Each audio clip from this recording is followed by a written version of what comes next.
Hey, welcome to GM Physics. Hello, welcome back. আমি আছি তোমাদের সাথে জিএম ফিজিক্স। তো সবাইকে শুভ শারদিয়ার শুভেচ্ছা। তো আজকে টপিক তোমরা বুঝতেই পেরেছো যে আজকে আমরা দুটো টপিক নিয়ে আলোচনা করব, কার্যক্ষমতা, শক্তি। দেখো, এক হচ্ছে শক্তির নিত্যতা সূত্র, আর দুই হচ্ছে একটা কোশ্চেন, খুবই ইম্পর্টেন্ট কোশ্চেন, যেটা প্রত্যেকবার পরীক্ষায় তোমাদের আসে ক্লাস 9-এ। দেখো, যান্ত্রিক শক্তি অবাধে পতনশীল বস্তুর ক্ষেত্রে ধ্রুবক, এটা প্রমাণ করতে হবে। তো আমরা আজকে এই দুটো টপিক নিয়ে আলোচনা করব। তো অবশ্যই ভিডিওটা শেষ পর্যন্ত দেখো, আশা করছি হেল্পফুল হবে। তো দেখো, ফার্স্ট যেটা আলোচনা করব সেটা হচ্ছে কি, শক্তির নিত্যতা সূত্র। শক্তির নিত্যতা, আচ্ছা বলো, শক্তি কাকে বলে? শক্তি এই জিনিসটা কি? শক্তি হচ্ছে কার্য করার সামর্থ্য। কার্য করার সামর্থ্যকে কি বলা হয়? শক্তি বলা হয়। কার্য করার সামর্থ্যকে শক্তি বলা হয়। আর কার্য কি? কাজ এবং কার্য দুটোর মধ্যে কিন্তু একটা ডিফারেন্স আছে। কোন একটা বস্তুকে বল প্রয়োগের মাধ্যমে যদি বস্তুটার স্মরণ ঘটানো যায়, তাহলে সেটাই কি?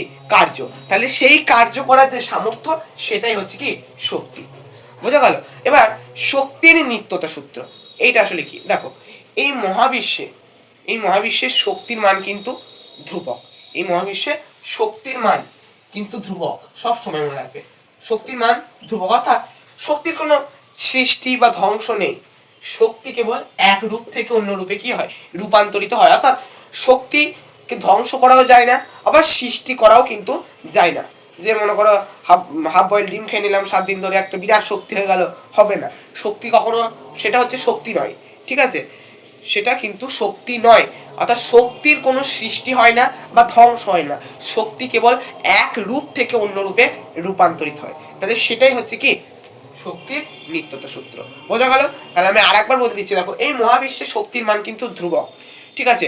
অর্থাৎ শক্তির কোনো সৃষ্টি বা ধ্বংস বলে কিছু হয় না, ঠিক আছে? শক্তি কেবল এক রূপ থেকে অন্য রূপে কিন্তু রূপান্তরিত হয়। তাহলে সেটাই হচ্ছে কি?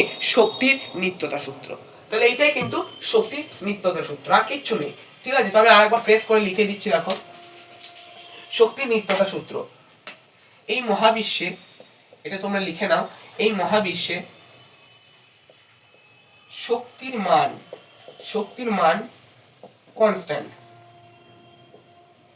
ঠিক আছে, বা ধ্রুবক, ঠিক আছে? তাহলে এই মহাবিশ্বে শক্তির মান কিন্তু কনস্ট্যান্ট, অর্থাৎ শক্তির কোনো বিন্যাস, অর্থাৎ শক্তির কোনো বিন্যাস বা সৃষ্টি নেই। শক্তি কেবল এক রূপ থেকে অন্য রূপে রূপান্তরিত হয়। শক্তি কেবল এক রূপ থেকে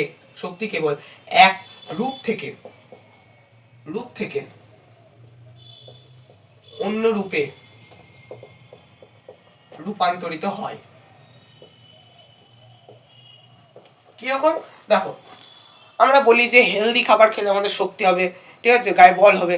শক্তি হবে না, শক্তি কিন্তু সৃষ্টি হবে না।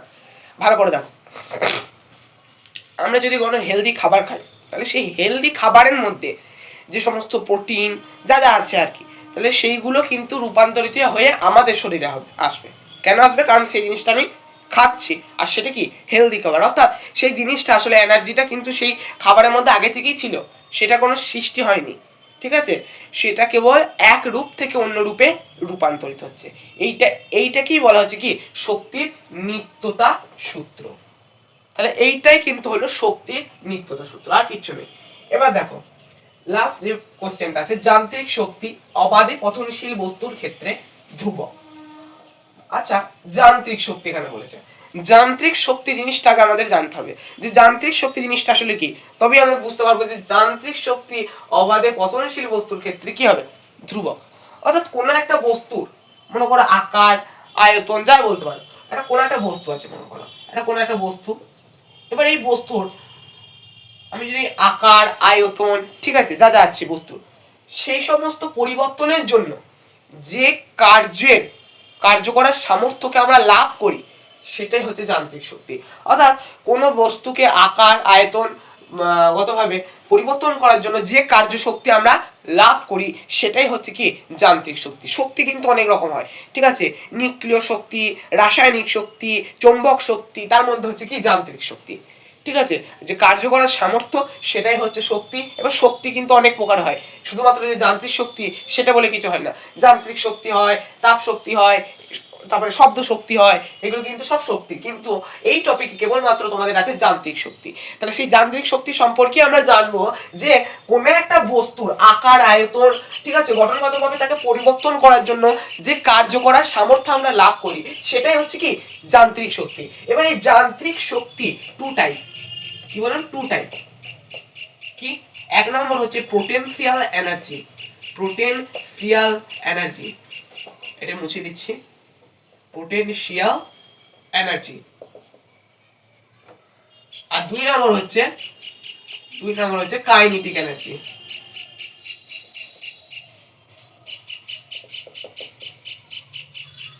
কাইনেটিক এনার্জি, পোটেনশিয়াল এনার্জি মানে হচ্ছে কি স্থিতি শক্তি।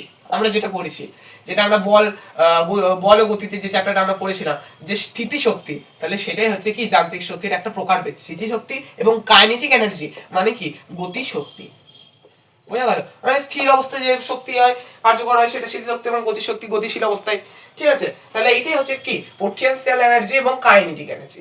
এবার দেখো যান্ত্রিক শক্তি ধ্রুবক, অর্থাৎ মানে কি সেটা, অর্থাৎ মোট শক্তি, যান্ত্রিক শক্তি মানে কি মোট শক্তি, অর্থাৎ মোট শক্তি বলতে কি যে মোট শক্তি সমান কি স্থিতি শক্তি, মানে স্থিতি শক্তিকে পি বলা হয়, পোটেনশিয়াল এনার্জি, ঠিক আছে, প্লাস কাইনেটিক এনার্জি। তাহলে মোট শক্তি যেটা আছে না আমাদের যান্ত্রিক শক্তির, এটাই হচ্ছে কি মোট শক্তি, মানে পোটেনশিয়াল এনার্জি এবং কাইনেটিক এনার্জি এই দুটো যোগফল সমান কি হবে, ধ্রুবক হবে। এটাই কি মোট শক্তি, এইটাই হচ্ছে কি যান্ত্রিক শক্তি, ধ্রুবক।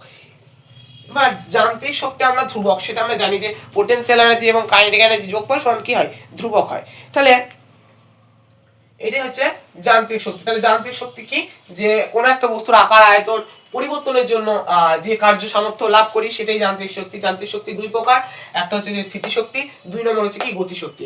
এবার এই স্থিতি শক্তি এবং গতি শক্তি এই দুটো যোগফল হচ্ছে মোট শক্তি, অর্থাৎ কি যান্ত্রিক শক্তি, এবং এইটা সমান কি হয়, ধ্রুবক হয়। এবার যদি বলা হয় যে অবাধে পতনশীল বস্তুর ক্ষেত্রেও কিন্তু যান্ত্রিক শক্তি ধ্রুবক, যেটা আমাদের মেইন টপিকে আছে, যে যান্ত্রিক শক্তি অবাধে পতনশীল বস্তুর ক্ষেত্রে ধ্রুবক, এটা আমাকে প্রমাণ করতে বলেছে। তাহলে কিভাবে প্রমাণ করব, দেখো, তাহলে এই দুটো যান্ত্রিক শক্তি জিনিসটা আসলে কি সেটা তোমরা নিশ্চয়ই বুঝতে পেরেছো। যদি না বুঝো অবশ্যই কমেন্টে জানিও, আমি আবার বুঝিয়ে দেবো। দেখো তাহলে যান্ত্রিক শক্তি, এবার অবাধে পতনশীল বস্তুর ক্ষেত্রে কি, মনে করো একটা এম ভরের একটা বস্তু আছে, এম ভরের বস্তুকে এই উচ্চতায় তুললাম, এই উচ্চতায় তুললাম, কোথা থেকে তুললাম, পৃথিবী পৃষ্ঠ থেকে, ঠিক আছে। তাহলে এম ভরের বস্তুকে এই উচ্চতায় তুললাম পৃথিবী পৃষ্ঠ থেকে, ঠিক আছে, পৃথিবী পৃষ্ঠ থেকে। দেখো ভালো করে বোঝো, মনে করো একটা এম ভরের একটা বস্তু আছে, ঠিক আছে, এটা মনে করো পৃথিবী পৃষ্ঠ, ভালো করে দেখো। এবার এই এম ভরের যে একটা বস্তু আছে, এবার এই পৃথিবী পৃষ্ঠ থেকে আমি এই উচ্চতায় কিন্তু তুললাম, এই উচ্চতায় মানে এইখানে। এবার এখানে যদি আমি তুলি, এবার এখান থেকে যদি আমি জিনিসটাকে ছেড়ে দিই, তাহলে সেই জিনিসটাকে আমি নিচে পড়বে, তাই তো, অর্থাৎ এইখানে আসবে, আবার এখানে আসবে, এম ভরের বস্তুটা আবার এখানে আসবে। এবার যদি এবং আস্তে আস্তে আবার নিচে চলে আসবে, তাই তো। এবার প্রত্যেকটা প্রান্তের আমি যদি একটা নাম দিই, এটা এ পয়েন্ট, এটা বি পয়েন্ট, এটা সি পয়েন্ট, দেখো তাহলে এইখান থেকে এই উচ্চতায়। এবার মনে করো এইখান থেকে যে এত দূর এলো, এইখান থেকে এত দূর, তাহলে এইখান থেকে এতটা ডিস্টেন্সটা আমরা জানি না, তাহলে এইখান থেকে এতটা ডিস্টেন্স আমরা এক্স ধরছি, এক্স ধরছি, ঠিক আছে। এবার আমি যখন এই বস্তুটাকে যখন উপরে তুললাম, আমাকে বলেছে যান্ত্রিক শক্তি ধ্রুবক, সেটা আমাকে প্রমাণ করতে হবে। তাহলে মোট শক্তি কি, যান্ত্রিক শক্তি ধ্রুবক বলতে কি, অবাধে পতনশীল বস্তুর ক্ষেত্রে যান্ত্রিক শক্তি ধ্রুবক, অর্থাৎ পোটেনশিয়াল এনার্জি এবং কাইনেটিক এনার্জি যদি আমি যোগফল যেটা হবে সেটা থেকে আমি কনস্ট্যান্ট বা ধ্রুবকটা প্রমাণ করতে পারবো, তাই তো। তাহলে এইখানে এই যে এই প্রান্তে আমি বস্তুটাকে তুললাম, তাহলে এখানকার পোটেনশিয়াল এনার্জি তোমাদের কি হবে বলো,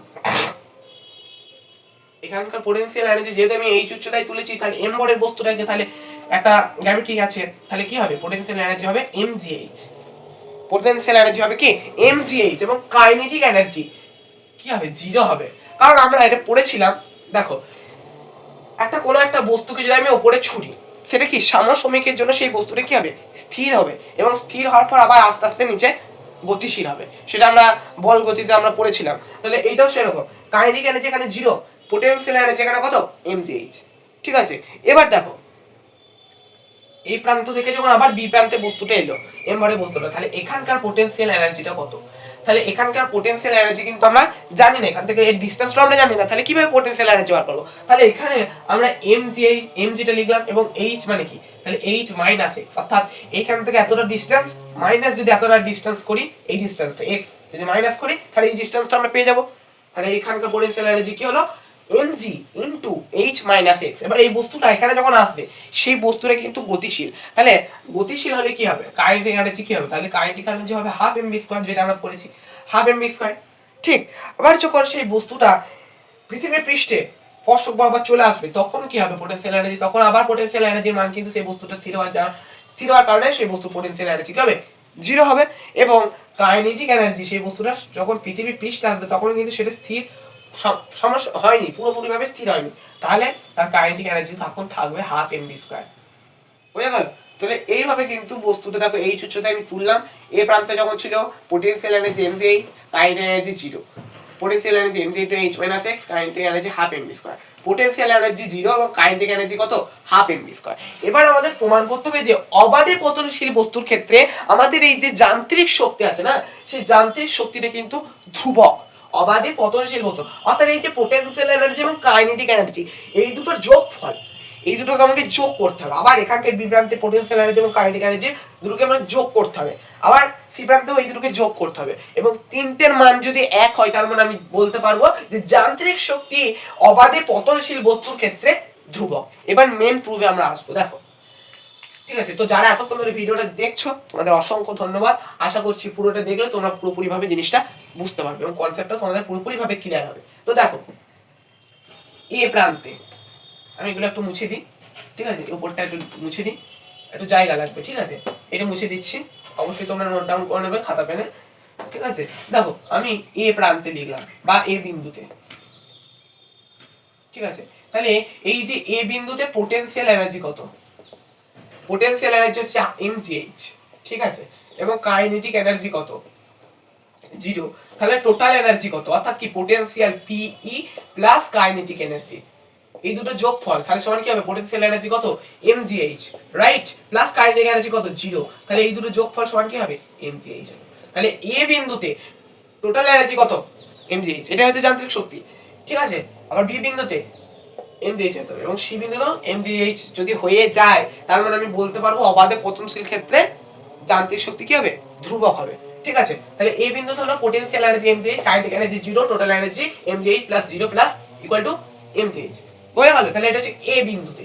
এবার দেখো বি বিন্দুতে, বি বিন্দুতে কি হবে? দেখো বি বিন্দুতে বলেছে পোটেনশিয়াল এনার্জি বলে দিয়েছে mg into h minus x এবং কাইনেটিক এনার্জি বলে দিয়েছে হাফ mv স্কয়ার। তাহলে এই দুটো আমাকে যোগ করতে হবে। দেখো আমি পোটেনশিয়াল এনার্জি এখানে বলে দিয়েছে, দেখো mg into h minus x, h minus x, ঠিক আছে, এবং কাইনেটিক এনার্জি বলে দিয়েছে half mv square, mv square. তাহলে এই যে ভি স্কয়ারটা আছে না, এই ভি স্কয়ারে কিন্তু একটা মান আছে, সেই মানটা আমাকে কি করতে হবে? বের করতে হবে। দেখো কিভাবে বের করব? আমরা একটা ফর্মুলা আমরা আগেই জেনেছি যে v square equal to u square plus minus 2as, এই ফর্মুলাটা আমরা আগে করেছিলাম না? তাহলে এই ফর্মুলা থেকে আমরা এই ভি স্কয়ারের মানটা আমরা বের করব, বোঝা গেল? এবার দেখো, এবার দেখো তাহলে আমাকে ভি স্কয়ারের মানটাকে বের করতে হবে। ইউ স্কয়ার মানে কি? প্রাথমিক বেগ, তাহলে এখানে প্রাথমিক বেগ কিন্তু জিরো, এবার প্লাস মাইনাস 2as আছে, তাহলে 2 লিখলাম। এবার এটা কি? যেহেতু অবাধে পতনশীল বস্তুর ক্ষেত্রে তাহলে এখানে a কি হবে? g হবে, বোঝা গেল? a এখানে কিন্তু হবে g এবং s কি হবে? s হবে, দেখো এখানকার ডিসটেন্সটা তো বলে দেওয়া নেই, a থেকে b প্রান্তের ডিসটেন্সটা বলে দেওয়া নেই, তাহলে এখানে কি আছে? x দেওয়া আছে, তাহলে 2gx, তাহলে ইকুয়াল টু কি হবে? u square plus minus 2agx মানে কি? ইকুয়াল টু 2gx, বুঝা গেল? তাই এখান থেকে আমি ভি স্কয়ারের মানটা আমি বের করলাম 2gx। কি করে হলো? 2 এবং এটা হচ্ছে গ্র্যাভিটি জন্য g হলো, এবং s এর এটার মানটা তো বলে দেওয়ানি, যে ডিসটেন্সটা বলে দেওয়ানি, তাহলে এখানে x দিলাম। যেহেতু এখানে b প্রান্তে বলেছে তাহলে b প্রান্তের ডিসটেন্সটা তো বলে দেওয়ানি, এখানে আমি যখন x ধরেছি, এখানে আমি x ধরেছি, তাহলে এখানে কি হবে? 2gx হলো, রাইট। তাহলে এখানে কি হবে? হাফ m আর ভি স্কয়ারের মান কত? 2gx, 2gx। দেখো এবার এই 2 কেটে গেল, তাহলে পড়ে থাকলো কি m আর gx, তাহলে কি হবে? mgx। তাহলে কাইনেটিক এনার্জি কত mgx। এবার আমাকে পোটেনশিয়াল এনার্জি এবং কাইনেটিক এনার্জি যোগ করব, তাহলে টোটাল এনার্জি কত দেখো, তাহলে টোটাল এনার্জি দেখো mg into h minus x plus mgx।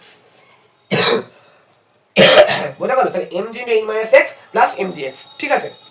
এবার দেখো এই যে mg আছে না, তাহলে আমি h মাইনাস x আছে, তাহলে আমি এই দুটোকে গুণ করে দিচ্ছি। দেখো mg এখানে h এর সঙ্গে গুণ হলো mgh এবং মাইনাস mg এখানে x এর সঙ্গে গুণ হলো mgx প্লাস mgx। এবার দেখো একটা জিনিস লক্ষ্য করো, এখানে মাইনাস mgx এবং এখানে কত আছে প্লাস mgx, তাহলে এই দুটো কি হবে কেটে যাবে, তাহলে পড়ে থাকলো কি mgh। তার টোটাল এনার্জি কত বি প্রান্তেও টোটাল এনার্জি mgh, তাহলে এ বিন্দুতে টোটাল এনার্জি mgh, বি বিন্দুতে টোটাল এনার্জি mgh। এবার দেখো লাস্ট সি বিন্দুতে, এটা অবশ্যই তোমরা পজ করে লিখে নাও, আমি এটা মুছে দিচ্ছি।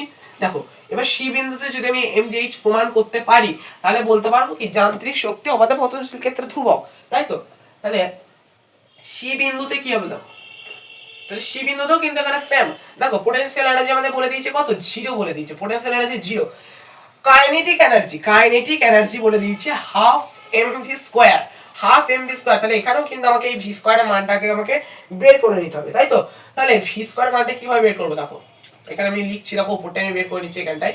v স্কয়ার ইকুয়াল টু জানি আমরা u square plus minus 2as, তাহলে u স্কয়ার মানে কত 0 স্কয়ার, প্রাথমিক বেগ এখানে 0 যেহেতু আছে 0 স্কয়ার প্লাস মাইনাস 2 এখানে gh হবে।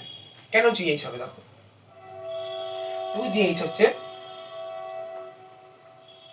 0 স্কয়ার প্লাস 2gh, কারণ এখানে সি বিন্দুতে কিন্তু তোমার যে ডিসটেন্স সেটা বলে দেওয়া আছে, মানে h উচ্চতায় কিন্তু আমি অবাধে পতনশীল ক্ষেত্রে আমি দেখো h উচ্চতায় নিয়েছি, মানে পৃথিবী পৃষ্ঠ থেকে আমি h উচ্চতায় তুলে দিয়েছি, তাহলে এখানে উচ্চতাটাও বলে দিয়েছে। এবং আমি যেহেতু উপরে তুলেছি তাহলে একটা গ্র্যাভিটি নিশ্চয়ই আছে, তাহলে 2gh, তাহলে 0 square plus minus 2gh equal to কি হবে 2gh। বোঝা গেল? তাহলে আমি এখানে দেখো 1/2 m ইনটু 2gh করলাম, তাহলে এই 2 কেটে গেল, ইকুয়াল টু কত হবে mgh হয়ে গেল। বোঝা গেল? আর একবার এখানটা বুঝিয়ে দিচ্ছি, দেখো v square equal two u square plus minus 2as, তাই তো। এবার দেখো 0 স্কয়ার প্রাথমিক বেগ প্লাস মাইনাস 2। এবার এটা দেখো যেহেতু আমি উপরে তুলেছি, পৃথিবী পৃষ্ঠ থেকে আমি উপরে তুলেছি, তাহলে একটা গ্র্যাভিটি নিশ্চয়ই আছে, তাই তো। তাহলে একটা গ্র্যাভিটি আছে, তার জন্য g। এবং আমি যখন বি প্রান্তে আমি যখন করেছিলাম তখন কিন্তু এ থেকে বি প্রান্তের ডিসটেন্সটা আমি জানতাম না, x ধরেছিলাম, তাহলে তখন এখানে হয়েছিল 2gx।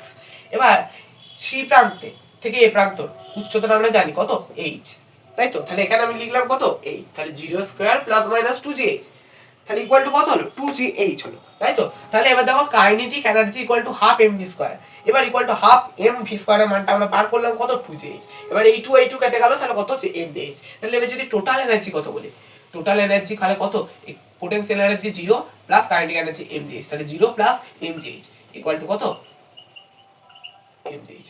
তাহলে এই বিন্দুতেও কিন্তু পোটেনশিয়াল এনার্জি এবং কাইনেটিক এনার্জি যোগফল 0 হলো, সরি mgh হলো।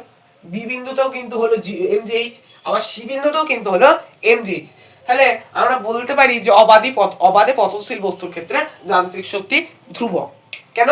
যে যান্ত্রিক শক্তি সমানই potential energy plus kinetic energy equal to কি কনস্ট্যান্ট। তাহলে পোটেনশিয়াল এনার্জি এবং কাইনেটিক এনার্জি এই দুটো যোগ করলাম mgh, সি বিন্দুতেও mgh, বি বিন্দুতেও mgh, তাহলে তিনটে কিন্তু সেম, তাই তো, তিনটেই সেম। তাহলে কি আমি বলতে পারি না যে অবাধে পতনশীল বস্তুর ক্ষেত্রে যান্ত্রিক শক্তি ধ্রুবক। তাহলে তোমাকে যদি প্রমাণ করতে বলে, যে তোমাদের পরীক্ষায় খুব আসে এই কোশ্চেনটা, খুব ইম্পর্টেন্ট একটা কোশ্চেন এবং ভাইটাল কোশ্চেন যান্ত্রিক শক্তি, যে অবাধে পতনশীল বস্তুর ক্ষেত্রে যান্ত্রিক শক্তি ধ্রুবক হবে, তাহলে তোমাদের ফার্স্টে এই ছবিটা আঁকতে হবে যেটা আমি দেখালাম, ঠিক আছে। ছবিটা আঁকার পর তোমাদের লিখতে হবে যে m ভরের একটা কোনো একটা বস্তুকে আমি পৃথিবী পৃষ্ঠ থেকে h উচ্চতায় তুললাম, ঠিক আছে, এটা লিখতে হবে। এবং এ বিন্দু পয়েন্ট করতে হবে, বি বিন্দু পয়েন্ট করতে হবে, যেভাবে আমি করেছি। এবং তারপরে লিখতে হবে এই বিন্দুতে তোমাদের পোটেনশিয়াল এনার্জি কাইনেটিক এনার্জি লিখতে হবে এবং টোটাল এনার্জি, তারপরে যোগফল করে mgh, বি বিন্দুতে mgh, সি বিন্দুতে mgh। তাহলে এইভাবে তিনটে যোগ করে তিনটি কিন্তু mgh হতে হবে, তবেই আমি এখানে লিখতে পারি যে অতএব অবাধে পতনশীল বস্তুর ক্ষেত্রে